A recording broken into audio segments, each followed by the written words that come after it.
December 4, 2025 Haryana மாநிலத்தில் இருக்கிற பானிபட் அப்படிங்கிற ஒரு ஊரில் நடந்த ஒரு சம்பவம் இன்றைக்கு இந்தியாவையே உலுக்கி இருக்குது நண்பர்களே. இப்படி கூட ஒருத்தர் இருக்க முடியுமா அப்படின்னு இந்தியாவையே உலுக்கி இருக்கிற சம்பவத்தை பற்றி தான், தொடர் கொலைகளை பற்றி தான் இன்னைக்கு பார்க்க போறோம் நண்பர்களே. வாங்க. பானிபட்ல அன்னைக்கு அது ஒரு திருமண விழா. வீட்டில் திருமணத்துக்காக சொந்தம் பந்தங்கள் எல்லாருமே வீட்டில் கூடியிருக்கிறாங்க. வீடே ஒரு ஜேன்னு இருக்குது. குழந்தைகள் பெரியவங்க அங்கங்கே பலகாரம் செய்ய, அதை பண்ண இதை பண்ண, வந்தவங்களை கவனிக்கன்னு எல்லாம் நடந்துகிட்டு இருக்குது. இன்னொரு பக்கம் இளைஞர்கள் பெண்கள் எல்லாம் கூடி அங்கே ஆட்டம் பாட்டம் கொண்டாட்டம்னு இருக்கிறாங்க. இந்த பக்கம் பார்த்தா சிறுவர் சிறுமியர்கள் இருக்காங்க இல்லையா, சின்ன குழந்தைகள் உட்பட எல்லாம் வீடு பூரா ஓடி பிடிச்சி விளையாடிட்டு இருக்குது. இப்படி குதூகலமாக இருந்த அந்த வீட்டில் இரவு சுமார் 9 மணிக்கு ஒரு சின்ன சலசலப்பு ஏற்படுது. அங்க விதி அப்படிங்கிற ஒரு 6 வயது பெண் குழந்தைய காணவில்லை அப்படின்னு அங்க கூடியிருந்த சிறுவர் சிறுமியர்கள்லாம் பேசிக்க ஆரம்பிக்கிறாங்க. அதற்கு பிறகு அவங்க எல்லாம் சாப்பிட போகும்போது பெரியவங்க 2 பேரு, ஏப்பா உங்க குரூப்ல ஒரு ஆள் குறையுது, விதி எங்க அப்படின்னு கேட்டப்போ, கொஞ்ச நேரமாவே விதி காணோம், நாங்களும் தான் தேடிட்டு இருக்கிறோம், நாங்களும் தேடி பார்த்தோம், அவ எங்க போனானே எங்களுக்கு தெரியல அப்படின்னா அந்த குழந்தைகள் யதார்த்தமாக சொல்றாங்க.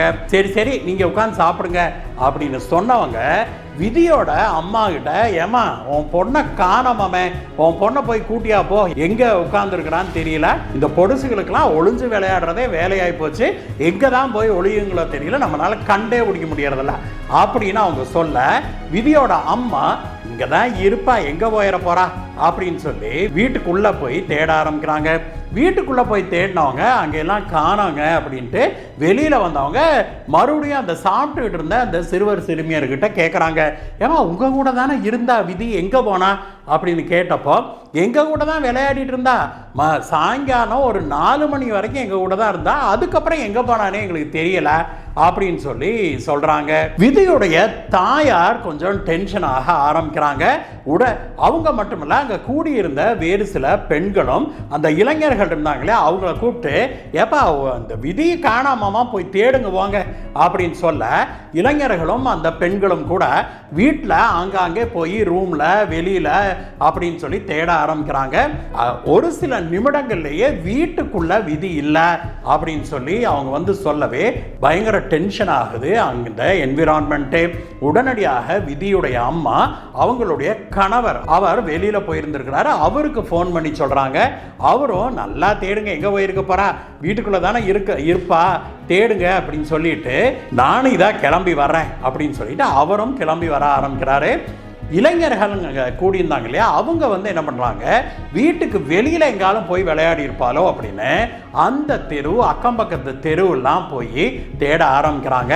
அதோடு இல்லாமல் அந்த வீட்டுக்கு அருகாமையில் இருந்த பக்கத்து வீட்டுக்காரர்கள் எல்லாருமே கூட அவங்கவுங்க வீடுகளுக்குள்ளே எல்லாம் தேட ஆரம்பிக்கிறாங்க. ஆனால் எங்கே தேடியுமே விதியை கண்டுபிடிக்கவே முடியவில்லை. அன்றைக்கு இரவு 12 மணி ஆகுது, 1 மணி ஆகுது, எங்கே தேடியும் விதியை கண்டுபிடிக்கவே முடியலை.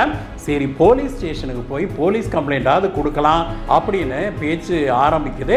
ஆனாலும் விதியுடைய அம்மாவும் அப்பாவும் இங்கே தான் இருப்பா, எங்கே போயிருப்பா, மறுபடியும் தேடுவோம்னு அவங்க இளைஞர்கள்கிட்டையும் அங்கே கூடியிருந்த பெண்கள்கிட்டையும் சொல்ல, எல்லாரும் மீண்டும் ஒரு ரவுண்டு தேட ஆரம்பிக்கிறாங்க. இதற்கிடையே விதியுடைய அப்பா வீட்டுக்கு வந்திருந்தார் இல்லையா, அவரும் கீழே எல்லாம் தேடினவர்.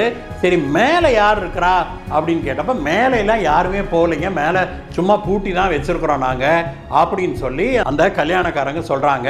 சரி இருந்தாலும் பரவாயில்ல, வாங்க போய் இதுக்கும் ஒரு தடவை தேடிடுவோம் அப்படின்னு சொல்லிட்டு அவங்க மாடிக்கு போகிறாங்க. மாடிக்கு போன போது தான் அங்கே எல்லா அறைகளுமே வெளியில் தாள் போட்டிருக்கிறத பார்க்குறாங்க. இங்கே எல்லா ரூமுமே சாத்தி தான் வச்சுருக்குது, இங்கேயா வந்திருக்க போகிறா, அப்புறம் எல்லா ரூமுமே வெளியில் தாள் போட்டிருக்குது, எப்படி உள்ளே இருக்க போகிறா அப்படின்லாம் பேசிக்கிறாங்க. இருந்தாலும் கூட பெண் குழந்தை அல்லவா, அதனால் எதுக்கும் தேடி பார்ப்போம் அப்படின்னு சொல்லிட்டு அவங்க ஒவ்வொரு அறையாக திறந்து உள்ளே போய் தேட ஆரம்பிக்கிறாங்க. அப்படி அவங்க ஒவ்வொருத்தரும் ஒவ்வொரு அறை போய் திறந்து தேடிட்டு இருந்தபோது திடீர்னு ஐயோ அப்படின்னு ஒரு பயங்கரமான ஒரு அலறல் ஒன்று கேட்குது. உடனடியாக எல்லாரும் அலறி அடிச்சுக்கிட்டு அந்த அலறல் சத்தம் வந்த திசையை நோக்கி ஓடுறாங்க. வீட்டுடைய முதல் மாடியில் இருந்த கிச்சனுக்குள்ள, சமையல் ரூமுக்குள்ள இருந்த ஸ்டோர் ரூம் இருக்குது இல்லையா, அந்த ஸ்டோர் ரூமுக்குள்ள இருந்து தான் அலறல் சத்தம் வந்திருக்குது அப்படிங்கிறத உணர்றாங்க. உள்ள போய் பார்த்த அனைவருக்குமே தூக்கி வாரி போட்டதே. ஸ்டோர் ரூம்குள்ள ஒரு சின்ன டப்புல தண்ணியை நிரப்பி இந்த 6 வயசு குழந்தை இப்படி முட்டி போட்ட மாதிரி உட்கார்ந்து இருக்குது. தலை தண்ணிக்குள்ள முங்கி கிடக்குது. குழந்தைய தூக்கி பார்க்குறாங்க. குழந்தை உடல்ல உயிர் இல்லை அப்படிங்கிறது தெரிய வருது. உடனடியாக அங்க இருந்த பெண்கள் அலற ஆரம்பிக்கிறாங்க. உடனடியாக போலீசாருக்கும் தகவல் பறக்குது. ஒரு நொடி பொழுதுல கொண்டாட்டமும் குதூகலமுமாக இருந்த அந்த கல்யாண வீடு ஒரு இழவு வீடாக மாறுது. தகவல் கிடைத்த உடனே போலீசார் விரைந்து வர்றாங்க. அங்க வந்து போலீசார் பார்த்தபோது குழந்தையுடைய உடலை எடுத்து பக்கத்துல கிடத்தி இருக்கிறாங்க. கல்யாணத்துக்கு வந்த குழந்தை அல்லவா, ஃபுல்லா நல்லா அழகா ட்ரெஸ் பண்ணிட்டு நகையெல்லாம் போட்டுக்கிட்டு அந்த குழந்தை இப்படி குறுகிய போஸ்டர்லயே அந்த குழந்தையுடைய உடல் அங்க கிடத்தி வைக்கப்பட்டிருக்கிறத போலீசார் பார்க்கிறாங்க. உடனடியாக அந்த இடத்தை கிளியர் பண்ணிட்டு அவங்க அங்க ஏதேனும் தடயங்கள் கிடைக்குமான்னு கண்டுபிடிக்கிறதுக்கு ஃபாரன்சிக் டீமுக்கு சொல்லி அனுப்புறாங்க.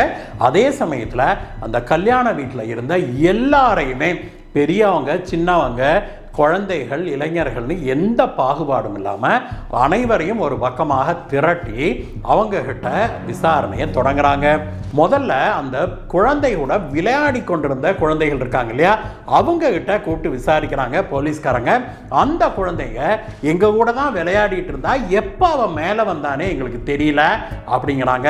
அதற்கு பிறகு அந்த ஹவுஸ் ஓனரை கூப்பிட்டு விசாரித்த போது அவங்க என்ன சொல்றாங்கன்னா, நாங்களே வந்து மேலே யாரும் போக வேண்டாம் அப்படிங்கிறதுக்காக தான் நாங்கள் மேலே இருக்கிற ரூமை எல்லாம் க்ளோஸ் பண்ணி வச்சிருந்தோம். அந்த கிச்சன் டோரை திறந்துக்கிட்டு உள்ள போய் அப்புறம் ஸ்டோர் ரூமுக்குள்ள சின்ன டப்புல தண்ணி பிடிச்சி வச்சு அதுக்குள்ள முங்கி இவ இறந்துருக்கிறா அப்படின்னா எங்களால நம்பவே முடியல. அது எப்படி இவ செய்திருக்க முடியும்? ஒரு 6 வயசு குழந்தை எப்படி இந்த டப்புல இவ்வளவு தண்ணியை பிடிச்சுக்கிட்டு கொண்டு வந்திருக்க முடியும்? சிங்கில் தானே தண்ணி பிடிச்சிருக்கணும் அப்படின்லாம் அவங்க சொல்றாங்க. அவங்களுக்கும் என்ன நடந்திருக்கும் அப்படிங்கிறத யூகிக்கவே முடியவில்லை அப்படிங்கிறது போலீசாரும் உணர்றாங்க. அதற்கு பிறகு அந்த கல்யாண வீட்டுக்கு வந்திருந்தவங்க, சின்னவங்க பெரியவங்க இளைஞர்னு ஒவ்வொருத்தரையா தனியாக கூப்பிட்டு விசாரிக்கிறாங்க போலீஸ்காரங்க. போலீசாருக்கு இது கொலை அப்படிங்கிறது மட்டும் தெளிவாக தெரிந்தது. ஏன்னா கதவு தாள் போடப்பட்டிருந்த அந்த கிச்சனை திறந்துக்கிட்டு போய் உள்ள ஸ்டோர் ரூமையும் திறந்து அதுக்கப்புறம் உள்ளுக்குள்ள ஒரு பாத்திரத்தை எடுத்து அதுல தண்ணியை நப்பி கொண்டு வந்து வச்சு இந்த பொண்ணு தானா தலையை முக்கி தற்கொலை பண்ணிக்க முடியுமா? அது மட்டும் இல்ல, இது கொலைங்கிறதுக்கு தெளிவான ஆதாரம் என்ன அப்படின்னா, அந்த ஸ்டோர் ரூமும் சரி சமையல் ரூம் அறையுடைய கதவுகளும் சரி வெளியில தாள் போடப்பட்டிருந்தது அப்படிங்கிறதுனால இது கண்டிப்பாக யாரோ செய்த கொலைதான். அதுவும் இந்த கல்யாண வீட்டுக்கு வந்திருக்கிறவங்க யாரோ செய்த கொலைதான் அப்படிங்கிறது தெளிவாக போலீசாருக்கு தெரிஞ்சது. அதனால கல்யாண வீட்டுக்கு வந்திருக்கிறவங்க ஒவ்வொருத்தரையா கூப்பிட்டு விசாரிக்கிறாங்க. ஆனால் அவங்களால யார் இதை பண்ணியிருப்பாங்க, எதனால பண்ணியிருப்பாங்க அப்படிங்கிறத கண்டுபிடிக்க முடியவில்லை. இருந்தாலும் கூட போலீசார் விடுவதாக இல்லை. இந்த பெண்களை எல்லாம் தனியாக எடுத்துட்டு தனியாக கொண்டுட்டு போய் பெண் போலீசார் ஒவ்வொருத்தரையும் தனித்தனியாக விசாரிக்கிறாங்க. ஆண்களை தனியாக விசாரிக்கிறாங்க. சிறுவர் சிறுமியர் பிள்ளைகள் குழந்தைகள் எல்லாத்தையும் தனித்தனியாக விசாரிக்கிறாங்க. அப்படி அவங்க மீண்டும் செகண்ட் ரவுண்டு தேர்ட் ரவுண்டுன்னு விசாரித்த போது அந்த வீட்டுக்கு கல்யாணத்துக்கு வந்திருந்த பூனம் அப்படிங்கிற ஒரு 36 வயது பெண்மணி முன்னுக்கு பின் முரணாக பேசுவதாக போலீசாருக்கு தோணுது. ஏன்னா முத நாள் மத்தியானம் இந்த கல்யாண கல்யாணத்தன்னைக்கு இந்த சம்பவம் நடந்தது இல்லையா, அன்றைக்கு மதியானம் ஒரு 3-3:30 மணிக்கு இந்த பூனம் இருக்காங்கல்ல, அந்த அம்மா கூட இந்த சின்ன பொண்ணு, இறந்து போன பொண்ணு விதி இருக்கா இல்லையா, அவ எங்கேயோ நடந்து போனதை, இந்த கல்யாண வீட்டுக்குள்ள அவங்க பின்னாடி இந்த விதி போனதை ஒரு சிலர் பார்த்ததாக போலீசாரிடம் சொல்றாங்க. அது தொடர்பாக போலீசார் துருவி பூனம் கிட்ட விசாரித்த போது முன்னுக்கு பின் முரணாக பூனம் பேச ஆரம்பிக்கிறாங்க. அதனால இந்த பூனத்து மேல போலீசாருக்கு ஒரு சந்தேகம் ஒன்று வருது. உடனடியாக போலீசார் என்ன பண்றாங்க, இந்த பூனத்தை தனியா கூட்டிட்டு போய் நல்ல ரவுண்டு கட்டி விசாரிக்க ஆரம்பிக்கிறாங்க. ஆனா பூனம் எதையும் சொல்லுவதாக இல்லை. அந்த சமயத்துல தான் அந்த கல்யாண வீட்டுல இன்னொரு சலசலப்பு நடக்குது. அது என்னன்னா, அங்க கூடியிருந்த சில வயதான பெண்கள் 2-3 பேரு போலீசார்கிட்ட என்ன சொல்றாங்க, இது என்னமோ தெரியல, எங்க குடும்பத்துக்கே ஏற்பட்டிருக்கிற ஒரு சாப கேடாட்டு இருக்குது. எங்க குடும்பத்துல இதோட 3-4 குழந்தைங்க இதே மாதிரி செத்து போயிட்டாங்க. தண்ணீர விழுந்தே 3-4 குழந்தைங்க செத்து போயிருக்கிறாங்க. அதுவும் எப்படின்னா, ஒவ்வொரு தடவையும் ஏதாவது ஒரு நல்லது கெட்டது நடக்கும் போதுதான், அல்லது ஒரு திருவிழாக்கு நாங்க குடும்பம் எல்லாம் கூடியிருக்கும் போதுதான் இந்த மாதிரி ஒரு சாவு நடக்குது. எங்க குடும்பத்துக்கு ஏதோ ஒரு சாபக்கேடு இருக்கு மாட்டிருக்குது அப்படின்னு சொல்லி அந்த வயதான பெண்கள் போலீஸ்காரங்க கிட்ட புலம்புறாங்க. இந்த விஷயம் இந்த பூனத்தை விசாரிச்சுட்டு இருக்கிறாங்க இல்லையா, அங்க இருந்த போலீஸ் இன்ஸ்பெக்டருக்கு ஒரு சந்தேகத்தை கிளப்புது, ஒரு நெருடலை கிளப்புது. உடனடியாக அவர் இந்த பூனத்தை விசாரிச்சுட்டு இருக்காங்க இல்லையா லேடிஸ் போலீஸ்காரங்க, அங்க போறாரு போலீஸ்காரரு. அங்க போயிட்டு அதற்கு பிறகு அவரு தன்னுடைய விசாரணையை தொடங்குறாரு. அவர் மெல்ல மெல்ல ஸ்ட்ராங்காக விசாரிக்க ஆரம்பிக்கிறாரு. ஆனாலும் கூட பூனம் இந்த விதி இறந்தது எப்படின்னு தனக்கு தெரியவே தெரியாது அப்படின்னு தான் சாதிக்கிறாங்க. சரி, இது இனிமே இப்படி விசாரிச்சா சரிப்பட்டு வராது அப்படின்னு சொல்லிட்டு அந்த இன்ஸ்பெக்டர் என்ன பண்றாங்க, இந்த பூனத்தை அழைச்சிக்கிட்டு ஸ்டேஷனுக்கு போறாங்க. ஸ்டேஷனுக்குள்ள கொண்டு வந்து வச்சு தனிமையில மீண்டும் பூனத்தை தீவிரமான விசாரணைக்கு உட்படுத்துறாங்க. ஆனாலும் கூட பூனம் எதுவும் சொல்லுவதாக இல்லை. அதற்கு பிறகுதான் ஒரு முடிவுக்கு வந்த போலீஸார், இது பொம்பளையா இருந்தாலும் பரவாயில்ல, ஜெகஜால கில்லாடியா தான் தெரியுது, இனி நம்ம டெக்னிக்கை கையில் எடுத்தா தான் வேலைக்காகும் அப்படின்னு போலீஸார் தங்களுடைய வழக்கமான பாணியில பூனத்துக்கு கிட்டுக்கு பிடி விசாரணையை ஆரம்பிக்கிறாங்க. போலீசார் தங்களுடைய கிட்டுக்கு பிடி விசாரணையை ஆரம்பிச்ச ஒரு சில நிமிடங்கள்லயே கதற ஆரம்பிக்கிறா பூனம். போலீசாருடைய அந்த கிட்டுக்கு பிடி விசாரணையுடைய தீவிரத்தை தாங்க முடியாத பூனம், சார் நான் தான் சார் இந்த விதியை கொன்னேன் அப்படின்னு சொல்லி கதற ஆரம்பிக்கிறா.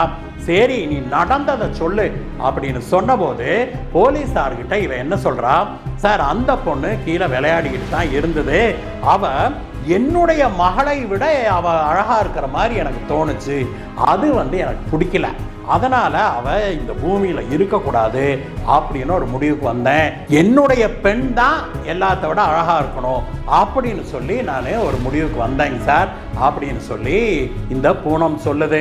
அதனால நான் என்ன பண்ணேன், அவளை நைஸா மாடிக்கு வா அப்படின்னு சொல்லி கூட்டிட்டு போனேன். மாடியில எல்லா அறைகளையும் அவங்க சும்மா தான் சாத்தி வச்சிருந்தாங்க அப்படிங்கிறது எனக்கு தெரியும். அதனால அங்க கூட்டிட்டு போய் கிச்சனுக்கு கூட்டிட்டு போயிட்டு அப்புறம் ஒரு சின்ன ஒரு பாத்திரம் எடுத்து கொடுத்து அதுல தண்ணீரும் பிடிச்சு கொடுத்து, உன் முகத்தை நல்லா அலம்பலாம், நீ எவ்வளோ அழகா இருக்க பாரு, நான் உனக்கு சூப்பரா மேக்கப் போட்டு விடுறேன் அப்படின்னு சொல்லி நான் சொல்லவே அந்த பொண்ணும் சரின்னு அங்க மண்டி போட்ட மாதிரி குனிஞ்சு உட்கார்ந்தா. நான் முகத்தை அலம்ப ஆரம்பிச்சேன்.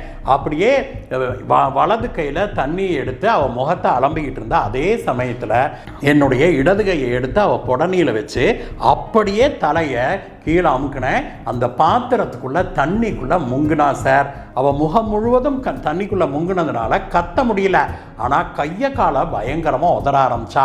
அதனால நான் என்ன பண்ணேன், என்னுடைய காலை எடுத்து அந்த முட்டியை வச்சு அவளுடைய முதுகலை அமுத்தி பிடிச்சிக்கிட்டேன்.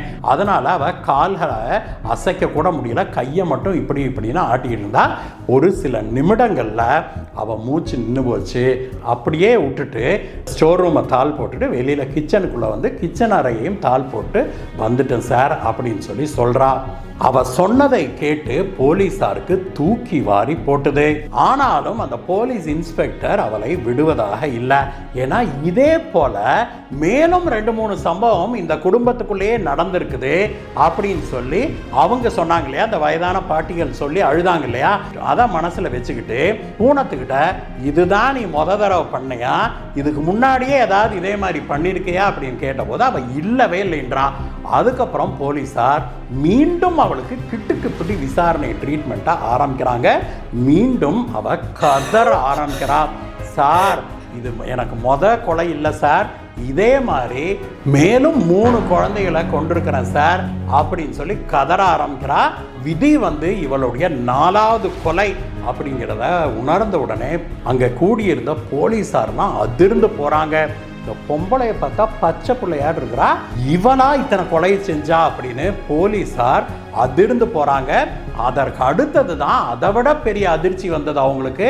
அது என்னன்னா, அவ ஏற்கனவே கொன்னேன்னு சொன்ன 3 குழந்தைகள்ல ஒன்று அவளுடைய சொந்த மகனான சுபம் அப்படிங்கிற ஒரு 4 வயது சிறுவன். அவளே நடந்ததையெல்லாம் சொல்றா. அவ என்ன சொல்றா அப்படின்னா, சார் எனக்கு யாராவது என்னை விட அழகா இருந்தா எனக்கு பிடிக்காது, அதே மாதிரி எனக்கு ஒரு பெண் குழந்தை இருக்கு, என்னோட பொண்ணை விட அவளோட ஃப்ரெண்ட்ஸோ சொந்தக்காரங்களோ யாராவது அழகா இருந்தா எனக்கு பிடிக்காதுங்க சார், சின்னதுலேருந்தே எனக்கு இந்த குணம் இருக்குது, அதனால தான் அந்த 2 குழந்தைகளையும் நான் போட்டு தள்ளினேன். 2022 இதே மாதிரி தான் எங்கள் குடும்பத்தில் ஒரு கல்யாண ஃபங்க்ஷனுங்க சார். அங்கே போயிருந்தப்ப தான் என்னுடைய பெண்ணை விட அழகா ட்ரெஸ் பண்ணிக்கிட்டு என்னுடைய நாத்தனாருடைய 9 வயது பெண் இஷேக் வந்திருந்தா. அவளை பார்த்தனே எனக்கு பயங்கர வயிற்றெரிச்சலாக இருந்தது. அவளை அப்படித்தான் தனியாக கூட்டிகிட்டு போய் அங்கே இருந்த ஒரு சின்ன தொட்டிக்குள்ளே வச்சு அமுக்கி அவளை அங்கே கொண்டு போட்டுட்டேன். அங்கே கூடியிருந்த மக்கள் எல்லாருமே வந்த இடத்துல தொட்டிக்குள்ளே கால் நழுவி விழுந்து இஷிக்கு இறந்துட்டா அப்படின்னு சொல்லி நினச்சிட்டாங்க. அதோட அந்த கேஸ் முடிஞ்சு போச்சு.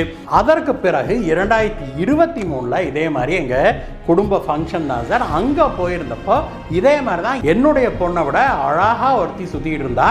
அவளும் எனக்கு சொந்தக்காரியோட பொண்ணு தான், இருந்தாலும் எனக்கு மனசு கேட்கல. அப்படியே பார்க்க கபகபகபகவன் பற்றிட்டு வந்தது எனக்கு. அதனால அவளையும் தனியாக அழைச்சிக்கிட்டு போய் அங்கே இருந்த குளியலறைக்குள்ளே இருந்த பாத் டப்புக்குள்ளே வச்சு அவளை அமுக்கி கொன்னுட்டேன். அதுவும் அப்படித்தான், கால் தவறி அவள் கீழே விழுந்து இறந்துட்டா அப்படின்னு சொல்லி எல்லாரும் நினைக்கவே அந்த கேஸ் முடிஞ்சிருச்சுங்க சார். ஆனால் என்னுடைய துரதிர்ஷ்டம், நான் அவளை பாத்ரூம்குள்ளே கூட்டிகிட்டு போகிறதும் அவளை தண்ணிக்குள்ளே வச்சு அமுக்கிறதையும் என்னுடைய 4 வயது மகன் பார்த்துட்டான். அவன் பார்த்துட்டான் அப்படிங்கிறது எனக்கு அப்போ தெரியலைங்க சார். வீட்டுக்கு வந்த பிறகு அந்த பையன் விளையாடும் போது, அம்மா நீயும் அந்த அக்காவும் பாத்ரூம்குள்ளே போனீங்கல்ல, அந்த அக்காவை டப்புக்குள்ளே வச்சு உட்கார வச்சு விளையாண்டையில் நான் பார்த்தேன் அப்படின்னு சொல்லி என் பையன் சொன்னான் சார். அடப்பாவி, இவனே என்னை காட்டி கொடுத்துருவானாட்டு இருக்குது அப்படின்னு அவனையும் எங்கள் வீட்டில் இருந்த பாத் டப்புக்குள்ளே வச்சு அமுக்கி நான் கொன்னுட்டேன். அவன் இறந்த பிறகு பாத் டப்புக்குள்ளே தவறி விழுந்து அவன் இறந்துட்டான் அப்படின்னு சொல்லி நான் கத்தி கூப்பாடு போட அதை நம்பிக்கிட்டு போலீஸ் கம்ப்ளைண்டே கொடுக்கலைங்க சார். இப்போ தான் முதல் முறையாக போலீஸில் நான் சிக்கியிருக்கிறேன் அப்படின்னு சொல்லி பூனம் சொல்கிறா. தன்னுடைய பெண்ணை விட மற்ற குழந்தைகள் அழகா இருக்கிறாங்க அப்படிங்கிற ஒரே காரணத்துக்காக அந்த குழந்தைகளை இப்படி கொடூரமாக ஒருத்தி கொண்டிருக்கிறா அப்படிங்கிறத தெரிஞ்சு ஹரியானாவே ஆடி போயிடுச்சு. அது மட்டும் இல்ல, எங்க தான் கொலை செய்ததை பார்த்த தன்னுடைய மகன் 4 வயது மகன் காட்டி கொடுத்துருவானோ அப்படின்னு அவனையும் இவ கொன்னுட்டான்னு தெரிஞ்ச பிறகு ஹரியானா மட்டுமில்ல, இந்தியாவே இப்படி ஒரு சீரியல் கில்லரா இந்தியாவில் அப்படின்னு சொல்லி ஆடி போயிருச்சு. எவனோ எதற்கெல்லாமோ கொலை பண்றான். ஆனால் இப்படி ஒரு விசித்திரமான சீரியல் கில்லர் வழக்கை இன்றைக்கு தான் நாம் சந்திக்கிறோம். இதை பற்றிய உங்களுடைய கருத்துக்களை சொல்லுங்க நண்பர்களே. மீண்டும் உங்களை வேற வீடியோ சந்திக்கிறேன் கைஸ். Bye bye.